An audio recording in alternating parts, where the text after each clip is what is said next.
Hi there, my name is Mark from Monash University, and I'm here to talk to you about spinal cord injury, unemployment, and how the Sustainable Employability Program will help reduce inequalities and inequities for people living with SCI.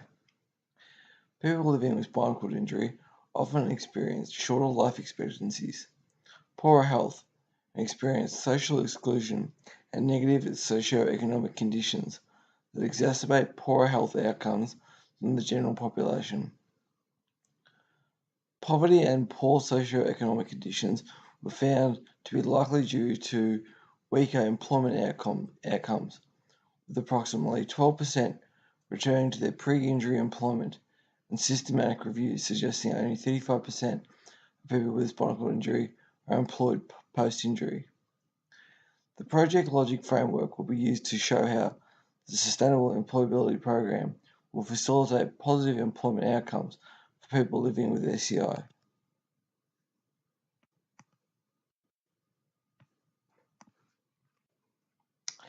SCI is an important issue affecting approximately 350 Australians annually.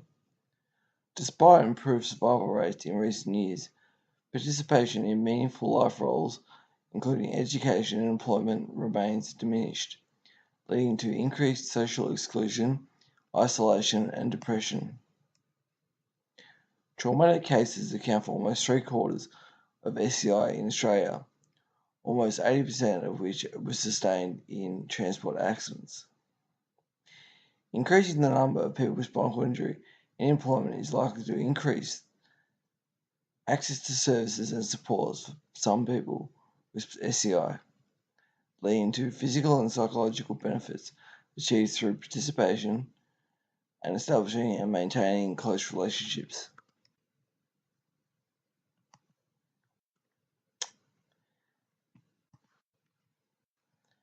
Because poverty and socio-environmental conditions correlate with increased mortality and poor health following SCI, identifying the causes of ill health beyond primary health care is necessary to improve the well-being of people with spinal cord injury. The World Health Organization describes the social determinants of health as the circumstances in which people are born, grow up, live, work, and age, and the systems to deal with the illness. These circumstances are shaped by economics, social policies, and politics that result in inequalities and inequities. Social exclusion restricts people with spinal cord injury ability to participate in society, resulting from physical access barriers, negative attitudes, and lack of funding, resulting in lower education, employment, and social participation.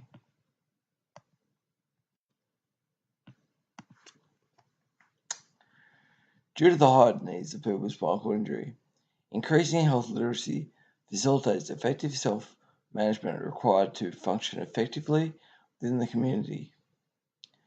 Health literacy facilitates adherence to complex medication and special self-help regimes to avoid complications and improve functioning following SCI. Contrary to previous studies, Johnson and colleagues found that only 14% of people with spinal cord injury had limitations with basic health literacy, suggesting that most have a good understanding of their health and possible challenges. Although health literacy is important, specialist health services are often required, highlighting the importance of access to healthcare services.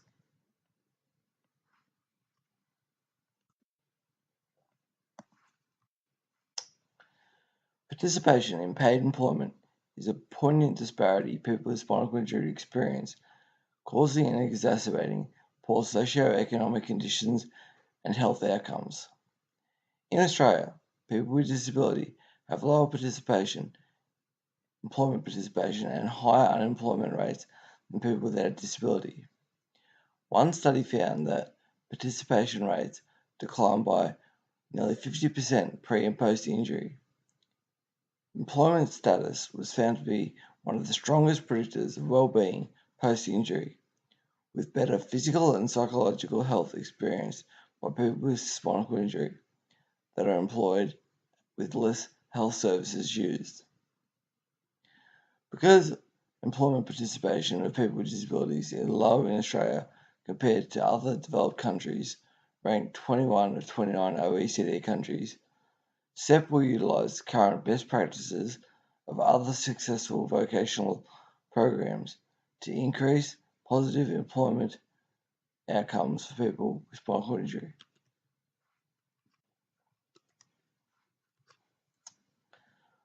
Although Australia has a relatively high return to work post SCI compared to other developed countries, two Australian studies showed over 40% reductions in employment pre and post injury.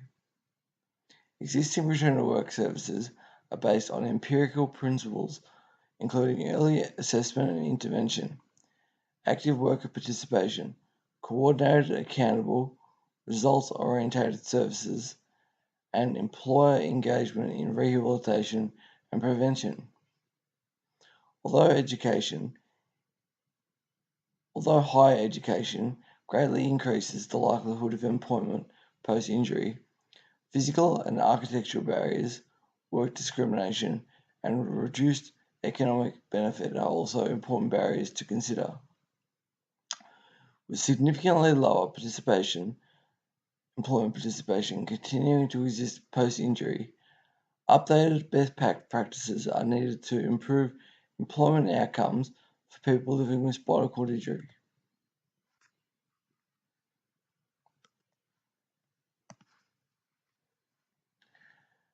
The overarching long-term goal of SEP is to increase the number of people with spinal cord injury participating in sustainable, competitive paid employment. Objectives to achieve this include 1. By July 2018, using individualised counselling, newsletters, and peer support programs, increase the number of people with spinal cord injury wanting to work from 50 to 70%. 2.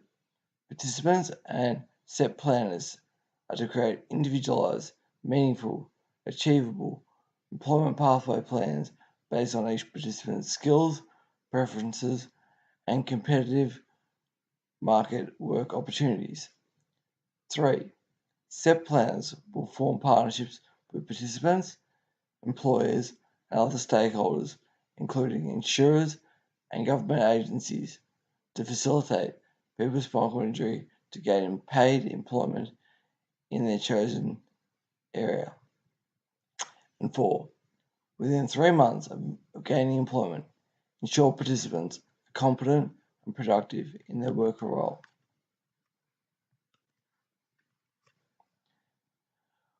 Here we have the Sustainable Employability Program applied to the project program logic diagram. On the far left, we have the project inputs, the short-term inputs. The program inputs including people, equipment, and resources needed for the program. As we move over to the right, we see the short-term inputs and activities involving communication and engaging stakeholders. Up the top, we have engaging participants, and below we have engaging employers and workplaces. Building on from these, project outputs involved stakeholder understanding their roles. This then develops into stakeholder collaboration, forming partnerships, and working effectively together to achieve common goals. And to the right of this, we have the project outcomes, involving participants building their work capacity and job identification, successfully gaining employment, overcoming employment barriers and challenges to work productively, and the long-term goal to increase the number of people with spinal cord injury in sustainable employment. Below we have the project assumptions and environmental factors. For the project to succeed, people with spinal cord injury need to want to work and have the capacity to work.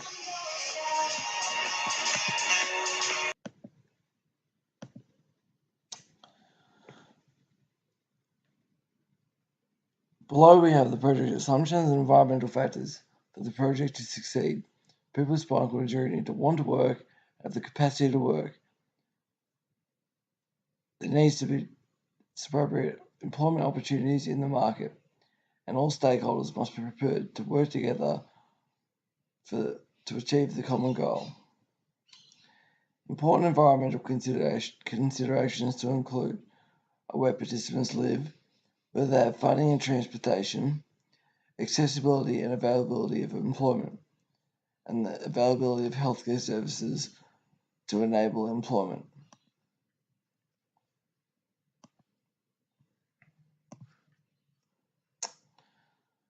Project plan. If increasing the social, economic conditions of people with spinal cord injury is the desired outcome, project objectives include communicating the benefits of employment for people with spinal cord injury, engaging participants, creating stakeholder partnerships, and individualized placement support. The program logic, using program logic, all conceptual and technical elements of the program are linked through logical connections.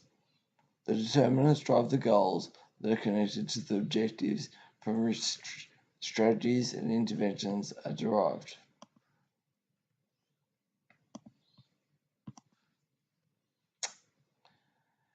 A strategic thinking approach will be used with SEP, utilizing evidence-based approaches not typically seen in traditional return-to-work interventions.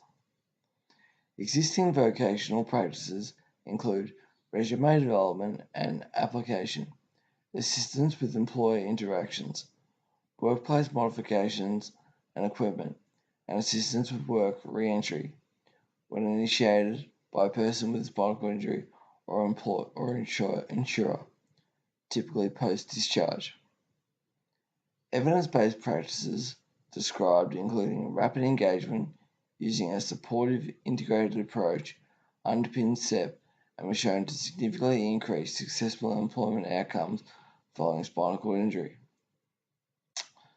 SEP technical elements, including steps, will be discussed using a program logic framework consisting of the desired outcomes driven by the goals and objectives achieved through short-term impacts and activities.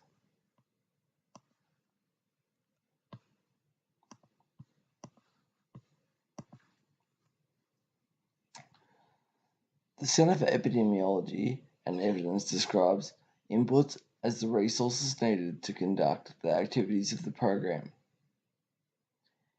Inputs required for SEP includes health and employment personnel, funding, office equipment including computers and internet access, and return to work planning and educational premises. Availability of resources are environmental factors that are dynamic and may change over time. Project inputs are used to conduct the activities, for example, engaging participants and stakeholders.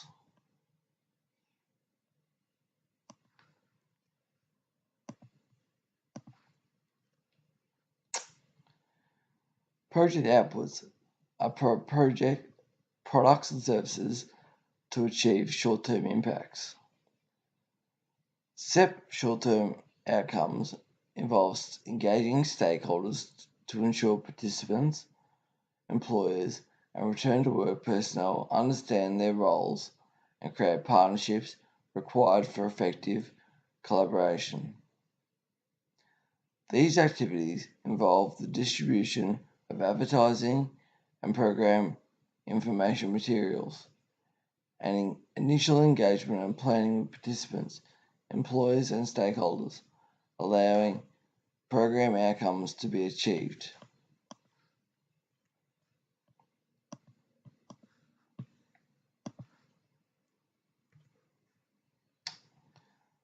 The ultimate long-term goal of SEP is to increase the number of people with spinal cord injury participating in ongoing competitive paid employment, which requires specialist services to overcome employment barriers and increase participants' productivity in employment.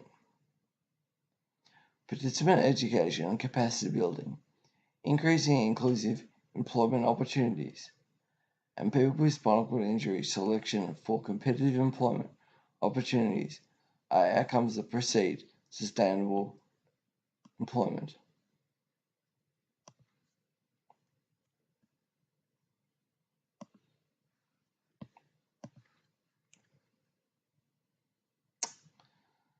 Strong and sustainable, integrated collaborative partnerships are required for equity focused health promotion. These multi sectoral partnerships require organisational change, mediation, enabling practices, and advocacy skills, which are key components of capacity building frameworks. SEP stakeholders include participants, employers and their families, funding bodies, and employment and health service personnel. This may include occupational therapists, physiotherapists, employment personnel. All stakeholders need to be working together to achieve positive, fair, health promoting outcomes.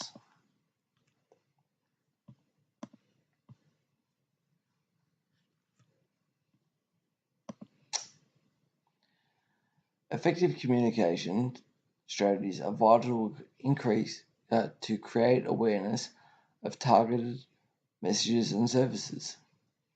Some authors suggest using language that captures the audience's imagination, using strategic communication describing what the program is, who it is for, when it is required, and why it is required. The World Health Organization's strategic framework for effective communication underpins communication by ensuring communications are accessible, accountable, credible and trusted, relevant, timely, understandable, and that it captures the audience's attention.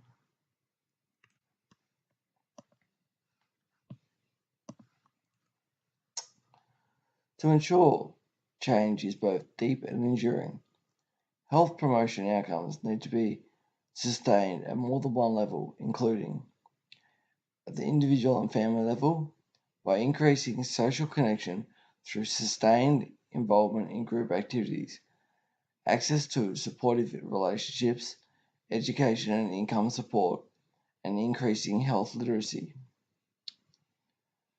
Communities by providing environments that are safe, supportive, and sustainable to promote social cohesion and inclusion. Organizations by promoting organizational values including equity, capacity building, collaborations, and partnerships at all levels of planning and reporting, and at the societal level by addressing social and structural barriers to good health, including education, employment, housing, and environmental justice.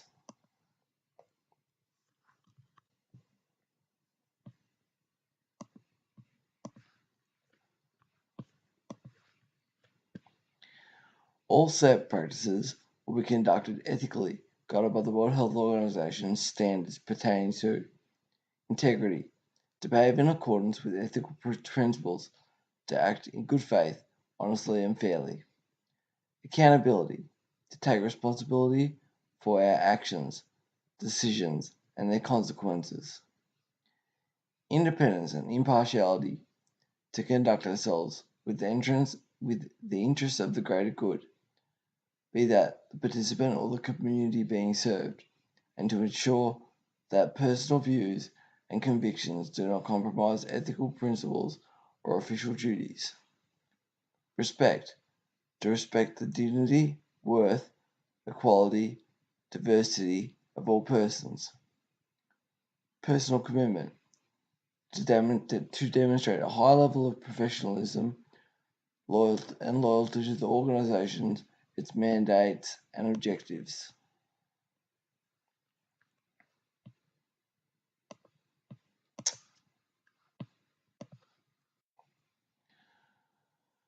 Recommendations to address inequities experienced by people with spinal cord injury include 1.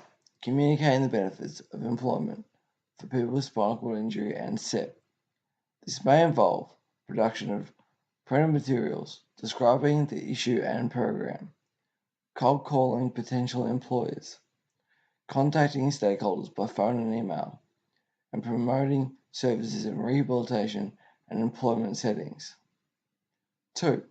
Engaging people with spinal cord injury and stakeholders. Engaging stakeholders move from participants wanting to work to actually planning and taking the actions necessary to build employment capacity and initiating partnerships between stakeholders and services. 3. Creating sustainable partnerships with all stakeholders. This is the stage where participants, employers, funding bodies, and employment, disability, and health services collaborate and work together effectively to enable people with spinal cord injury to identify and gain paid employment. And 4. Enabling and facilitating return to work. Once people with spinal cord injury have gained employment, this stage involves ensuring employment is both productive and enduring by overcoming disability and employment barriers and ensuring mutually beneficial to all stakeholders.